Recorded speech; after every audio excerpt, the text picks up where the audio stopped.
talking Oregon Ducks today on Sharpen the Point. 2024, 13-1, included a 13-0 regular season. But that one came at a bad time to Ohio State in the Rose Bowl. Most draft picks in school history with 10 off of that roster. Head coach Dan Lanning heads into his fourth season, managed to keep around both of his coordinators. I'm sure people are going to start fishing for those guys, specifically Will Stein, offensive coordinator, after he's in his third season. Quarterback Dylan Gabriel, he had a Heisman-worthy season for me, just dicing up teams to the tune of over 3,800 yards and 30 touchdowns. He added another 150 on the ground and 7 touchdowns, which was impressive considering he's not exactly the most mobile guy, but that's this offense. He's going to be tough to replace, but the plan has been in motion as they brought in Dante Moore from UCLA 2 years ago. He's going to gained experience as the starter at UCLA before learning behind Gabriel last season. I think that was nice for him to be able to kind of get his feet wet and learn the game a little bit at this high level with starting experience before getting to sit and learn from a consummate professional in Gabriel. Moore is now almost certainly the guy, as they felt comfortable enough to not make a move in the portal, and he offers plenty of upside in this Will Stein-led offense. Moore has more mobility than Gabriel or Bo Nix did, but his accuracy and decision-making is not equal to this point of those guys. He did show a good bit of improvement passing and command of the offense in the spring. Moore's going to need to be at his best, though, to uplift the offense and maintain the standard that has been set by his predecessors, and he has all the tools to do so, though. Behind Moore, there's a lot of talent in this room. Austin Novosad, he's going to be the primary backup. Both he and Luke Moga showed tons of improvement in the spring, and that they're very capable of leading this offense if called upon. Behind them in the depths of the room, you got Achilles Smith Jr. He's going to come in with hype and a pedigree. It will be interesting to see how the room develop over the next couple of years, considering how young the room is. But the Ducks looks to be set at the position for some time to come at now. Although some of those guys are going to end up having to transfer out to find playing time. Running back Jordan James was great for the Ducks in their run last season with almost 1,300 yards, 15 touchdowns. He complemented the passing game well. But I really would argue that the addition of Mekhi Hughes from Tulane, he comes in, he could be better than James. There's going to be no drop-off for sure, and I think he can improve upon those numbers. Hughes is a big-time player. He's put up back-to-back near 1,400-yard seasons with 15 touchdowns of his own last year. He's a true bell cow who is every bit as talented, if not more, than James. And given the quarterback situation, it's not going to surprise me to see an increase in the percentage of run plays called in this offense. Behind Hughes, Noah Wington, he's going to reprise his role as the top backup, as a steady presence that they know can do that job if pressed into it. But keep an eye out for Dink Riggs. He played sparingly last season, but he was a terror on the scout team, and he could work his way into a role should something happen to either of the top two in this room. Pass catcher-wise, top 4 pass catchers from last year will not be at their disposal for Moore when he takes over, as Tez Johnson, Trayshawn Holden, and Terrence Ferguson all head to the NFL. We will miss Opie, Mr. Terrence Ferguson, one of my favorite players last season, the last couple years. Evan Stewart was slated to start and be counted on for a breakout season, but he went down with a knee injury and now will miss the entire year. Those 4 guys accounted for 219 catches, 2,800 yards, and 23 touchdowns, which means there is a ton of production available for others to step into. I don't expect them to throw the ball near as much yardage given Dante Moore, but that's still a lot of production that needs to be accounted for. Normally, I would start with the wide receivers, but tight end Kenyon Sadiq is an absolute freak with his size and speed combination, and he caught 25 of the 27 passes that came his way, showing he has high efficiency and a great set of hands on him. He should be someone who will be a primary target on the offense with plenty of scheme touches, even whether that's down the field, trying to hit seam routes, wheel routes, anything like that, but also those tight end screens through the middle or on the edge, because you want to get that freak out in space on those smaller guys on the edge. Joining him is Jamari Johnson. He comes over from Louisville. He's gifted in his own right, and I think that he's going to form a dynamic duo with Sadiq, very similar to what they have with Sadiq paired with Ferguson a year ago, just with Sadiq in that top spot. The wide receiver spots, they bring a ton of questions as they will rely upon unproven assets to make an impact right away, since the more experienced ones are more depth pieces at this point. Justice Lowe, I think he starts at one outside spot, and he was serviceable a year ago when he was pressed into service, but he is more of a complementary piece than a number one target. I would expect him to be a 2 to a 3, ideally a 3 in this offense. Malik Benson, he comes from Florida State. He was previously at Alabama, high-end recruit. He was brought in, but he has yet to show any sort of capability compared to his recruitment at either of those two stops.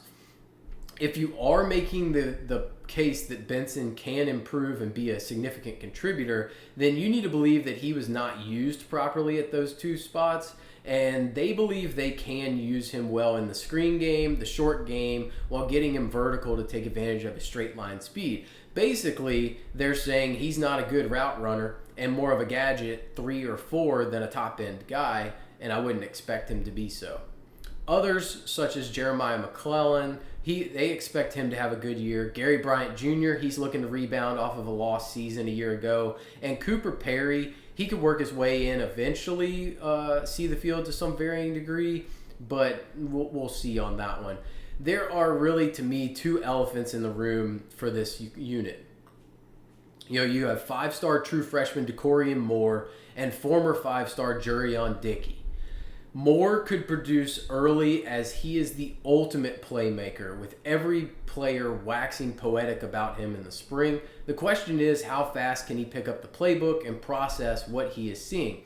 If he can do that, he's going to replace Tez at the top of the chart, as his physical capability is there to do so. In the spring, the quarterbacks often used him as a get-out-of-jail-free card whenever they faced pressure, just finding him in open space. Moore is more of a sure thing, but I think with Stewart's injury that Dickey could play a key role for this team.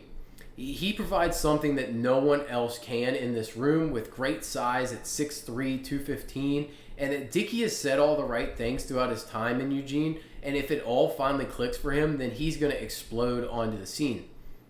To start the season, I think you expect to see Lowe starting at an outside spot with Bryant and Moore working in at the slot, and potentially Bryant being able to take a outside role if possible. But realistically, that outside spot's the one up in the air now that was slated to be Stewart's. It's possible we see Bryant there, or they rely on a Benson a bit more early with his experience. But I really do hope that Dickey can step up, put it all together, and just take a firm hold of that spot, because he's the one best suited with his skill set to do so and be one of the top targets, the top 2. You'd love to see Moore as the 1, Dickey as the 2, with Lowe as the 3, and Benson as the 4. Offensive line-wise, this was a quality unit a year ago. They now only returned one of those 5 starters in Ipani Lalua. At center, now it's nice to be able to have your center back, hopefully calling out protections, things like that. But one spot looks like it's going to be filled by a returning depth piece, while the other 3 are going to be manned by transfers. The staff loves left tackle Isaiah World from Nevada. He's getting a ton of hype to possibly be a first-round pick, and he just has things you can't teach. He won the genetic lottery. He's 6'7", 340. He has exceptional lateral mobility. His hands and punch are extremely good. I think he's going to be a just great presence along that offensive line. Right tackle, similar story. They brought in Alex Harkey from Texas State. He's also talked highly of. He's an even larger man than World. He's just not as mobile.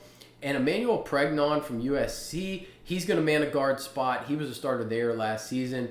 This is going to be an older, experienced line, although they are new to the program and new to playing with each other, which will question how they gel early on, but their talent is still there for this to be a great unit. Defensive line-wise, the line loses 3 key pieces to the NFL from a talented unit in Derek Harmon, Jordan Birch, and Jamari Caldwell. The lone holdover being Mateo Uyunglele. He may be the most talented of the bunch, though. He's the most important holdover, and he's coming off a 10.5 sack season last year. Tatum Tuioti, he's going to pair with Yue Lungale as the starters on the edge. Blake Purchase assumes a larger role in that rotation as well. They feel confident in the top 3 at the edge spots, and they have a bunch of guys that were highly rated recruits coming behind them that could grow into roles if they quickly develop. Chief among that is Matthew Johnson. He's going to eventually be a name that we hear often as someone winning off the edge in this team. Up the middle, Amari Washington is really the next star defensive tackle in a long line of them at Oregon. He's going to be a disruptor and a dominant force there. And joining him is going to be well-traveled Bear Alexander. He's made stops at Georgia and USC. He's been noted with some attitude issues, and they knew about that coming in. They vetted him. So far, he seems to have bought into the system and bought into the team.